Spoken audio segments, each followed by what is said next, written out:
Patay ang isang dating pulis K9 handler at ang kanyang babaeng kasama matapos lang tambangan habang sakay ng kotse sa Purok 6, Barangay Lanao, Kidapawan City, North Cotabato.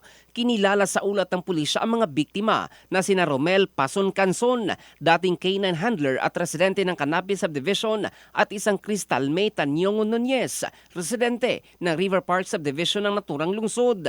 Dead on the spot si Canson matapos magtamo ng maraming tama ng bala habang isinugod pa sa ospital si Nunez, ngunit idiniklarang dead on arrival. Batay sa investigasyon, sakay ang mga biktima ng isang kotse at patungo sana sa barangay Balindog nang sila itambangan sa Purok Mangostin ng isang hindi pa nakikilalang sospek na sakay din ng isang itim na kotse. Walang habas na pinaputukan ang sasakyan bago tumakas ang sospek.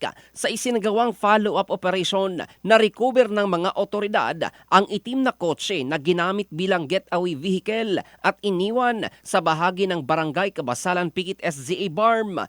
Ayon kay Police Lieutenant Colonel R.G. Celeste, ang Acting Chief of Police ng Kidapawan PNP, posibleng may kaugnayan sa illegal na droga ang motibo ng pamamaril batay sa inisyal na investigasyon at sa mga drug paraphernalia na na-recover mula sa mga biktima. Lumalabas din na parehong rented vehicle ang ginamit ng mga biktima at ng mga sospek. Sa dagdag na pagsiyasat ng mga investigador, ibinunyag ng pulisya na si Nunez ay dating naaresto sa bayan ng Matalam noong 2021 dahil sa pagbebenta ng illegal na droga, habang si Canson naman ay isang dating K9 handler na natanggal sa serbisyo matapos masangkot sa illegal na aktibidad. Samantala, tukoy na ngayon ng mga otoridad ang dalawang sospek na sangkot di umano sa illegal drugs na siyang target sa patuloy na manhunt operation ng Kidapawan PNP, katuwang ang mga kasapi ng Cotabato Police Provincial Office.